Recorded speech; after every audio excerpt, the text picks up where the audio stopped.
എല്ലാവർക്കും നമസ്കാരം. എൻ്റെ പേര് വിജയൻ. ഇന്ന് ഞാൻ നിങ്ങൾക്ക് വേണ്ടി പരിചയപ്പെടുത്തുന്നത് ഒരു ഹൈബ്രിഡ് തെങ്ങിൻ തൈയാണ്. ഇതാണ് ആ തെങ്ങിൻ തൈ. ഇത് മലേഷ്യൻ ഗ്രീൻ വിഭാഗത്തിൽപ്പെട്ട ഒരു ഹൈബ്രിഡ് തെങ്ങിൻ തൈയാണ്. ഇതിൻ്റെ ഗുണങ്ങൾ എന്തൊക്കെയാണെന്ന് വെച്ച് കഴിഞ്ഞാൽ, ഇത് ഒരു 3 മുതൽ 3.5 വർഷം കൊണ്ട് നമുക്ക് ഈൽഡ് കിട്ടുന്ന ഒരു ഹൈബ്രിഡ് തെങ്ങിൻ തൈയാണ്. ഒരു വർഷത്തിൽ നമുക്ക് 200 മുതൽ 250 തേങ്ങ വരെ നമുക്ക് വിളവെടുക്കാം. പിന്നെ നമുക്ക് മറ്റൊരു ഗുണം എന്ന് വെച്ച് കഴിഞ്ഞാൽ, ഇത് 2 രീതിയിൽ നമുക്ക് വേണം വിനിയോഗിക്കാം. ഇത് കരിക്കായിട്ട് വേണമെങ്കിൽ വെട്ടിയെടുക്കാം, തേങ്ങയായിട്ട് വേണമെങ്കിൽ വെട്ടിയെടുക്കാം. 4മതൊരു ഗുണം കൂടിയുണ്ട്. എന്താണെന്ന് വെച്ചാൽ നിങ്ങൾക്ക് എല്ലാവർക്കും അറിയാം, നമുക്കിപ്പോൾ ഒരു തേങ്ങ ഒരു പറമ്പിൽ പോയി വലിച്ച് കിട്ടണമെങ്കിൽ ഒരുപാട് കോസ്റ്റ് ഉണ്ട്, ആളെ കണ്ടെത്തണം, അതിനൊക്കെ ബുദ്ധിമുട്ടുണ്ട്. ഇതൊന്നും വേണ്ട. ഒരു മാക്സിമം പോയാൽ 6 മുതൽ 7 വരെ പൊക്കം മാത്രമേ കാണുള്ളൂ.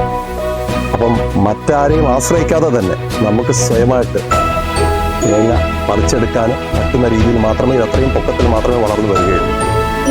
പിന്നെ ഇതിൻ്റെ നിങ്ങൾക്ക് ആവശ്യമുള്ള ആളുകൾക്ക് നമ്മളിവിടെ റീറ്റെയിലായിട്ടും ഹോൾസെയിലായിട്ടും വിൽക്കുന്നുണ്ട്. ആവശ്യമുള്ള ആളുകൾ താഴെ കാണുന്ന നമ്പറിൽ ബന്ധപ്പെടുക. ഇനി നിങ്ങൾക്ക് ഇതിൻ്റെ പ്ലാന്റിങ്ങുമായിട്ട് ബന്ധപ്പെട്ട മറ്റ് പ്രൊസീജിയർ ഞാനിവിടെ കാണിക്കുന്നുണ്ട്. അതിലേക്ക് നമുക്ക് പോകാം. ഇനി നമ്മൾ ഇതിൻ്റെ പ്ലാന്റിങ് ബന്ധപ്പെട്ട കാര്യങ്ങൾ സംസാരിക്കാം.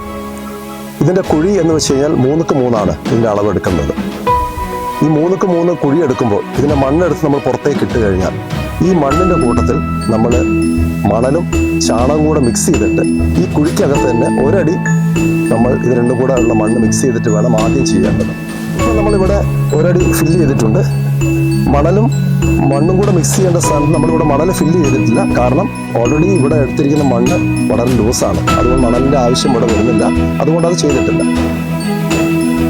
നടുക്ക് നമ്മൾ ഈ തെങ്ങിൻ തൈ വെക്കാൻ പോവാണ്. അപ്പോൾ അതിന് തക്കതായിട്ടുള്ള ചെറിയൊരു കുഴി എടുക്കുക.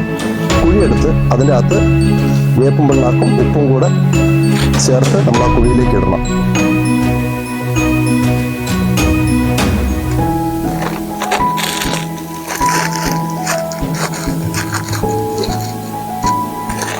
ഓക്കെ, ഇവിടെ ഈ ഭാഗം കാണണം. ആ രീതിക്ക് വേണം നമ്മൾ മണ്ണിടാൻ പാടുള്ളൂ. ഈ ഭാഗം ഞാൻ വിരൽ വെച്ച ഭാഗം ഇത് പുറത്തേക്ക് നമ്മൾ കാണണം. അങ്ങനെ വേണം നമ്മളിതിനെ പ്ലാന്റ് ചെയ്യേണ്ടത്.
കാര്യങ്ങളൊക്കെ നിങ്ങൾക്ക് വ്യക്തമായി മനസ്സിലാകുന്നു.